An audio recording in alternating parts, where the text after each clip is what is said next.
भारत के अर्थव्यवस्था में। तो सबसे पहले अगर आपको इकॉनमी पढ़ना है तो यूपी के बारे में, अगर यूपी की इकॉनमी पढ़ना है तो पहले आपको यूपी की इकॉनमी के बारे में जानना होगा। और यूपी की इकॉनमी के संदर्भ में जानने से पहले आपको यूपी का परिचय जानना होगा, जहाँ से विभिन्न परीक्षाओं में प्रश्न बनते हैं। अभी आप देख रहे हैं जिन्होंने are O A R O का फॉर्म अभी आने वाला है, high court R O A R O का, वहाँ प्रश्न आएंगे। यूपी जो लोक सेवा, उत्तर प्रदेश लोक सेवा आयोग है, वहाँ जो एग्ज़ाम कंडक्ट कराए जाते हैं वहाँ प्रश्न बनते हैं। यूपी ट्रिपल एस सी जो आयोग एग्ज़ाम कराता है वहाँ प्रश्न बनते हैं। तो यूपी का अगर कोई एग्ज़ाम आता है तो वहाँ यूपी से निश्चित तौर पर प्रश्न बनते हैं।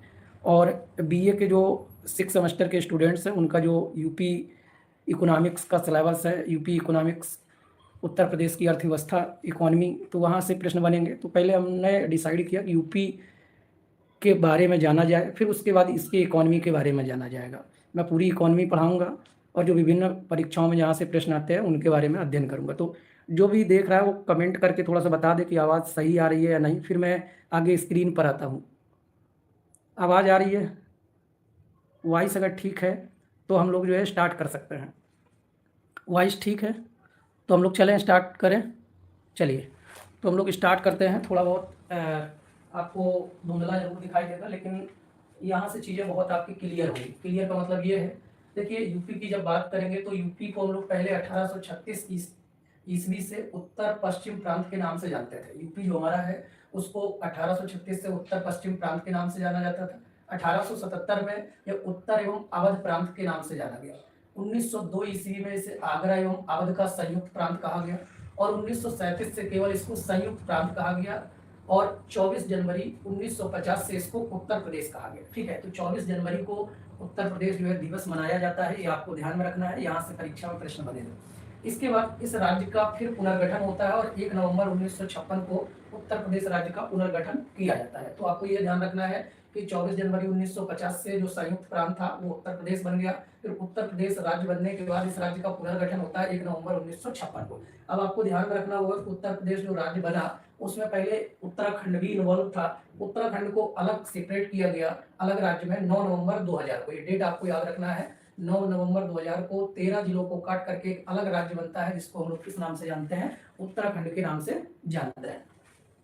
उत्तर प्रदेश की जो राजकीय भाषा है वो अक्टूबर 1947 से देवनागरी लिपि में हिंदी। तो उत्तर प्रदेश की जो राजकीय भाषा है वो क्या है, हिंदी है।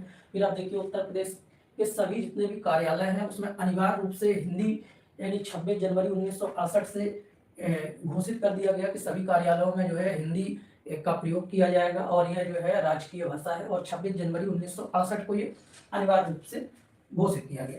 फिर उत्तर प्रदेश का राजकीय जो पशु है वो बारहसिंगा है। यहाँ से भी एक प्रश्न बनता है। पक्षी जो है सारस या क्रौंच है। वृक्ष अशोक का वृक्ष है। पुष्प पलाश या टेंसु, जो 4 जनवरी 2011 को डिसाइड हुआ कि उत्तर प्रदेश का अपना एक यानी पुष्प होना चाहिए, तो उसका जो है जो पुष्प डिसाइड किया गया कि किसको रखा जाएगा, तो पलाश या टेंसु जो है इसको कहा जाता है, जो 4 जनवरी 2011 से इसको यानी कि डिसाइड किया गया कि यह उत्तर प्रदेश का पुष्प होगा, राजकीय पुष्प। ठीक है, तो राजकीय पक्षी सारस या क्रौंच, राजकीय वृक्ष अशोक, राजकीय पुष्प पलाश या टेंसु। ये प्रश्न परीक्षा में पूछा जाता है।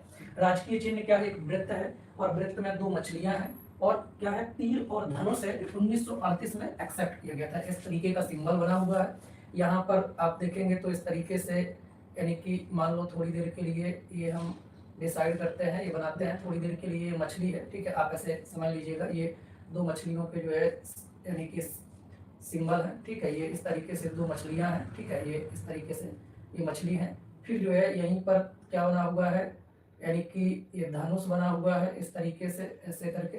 ठीक है, और ये जो है थोड़ा सा ये पूरा है, ये जो है यहाँ तीर का निशान है। ठीक है, और ये क्या है, हमारा राजकीय जो है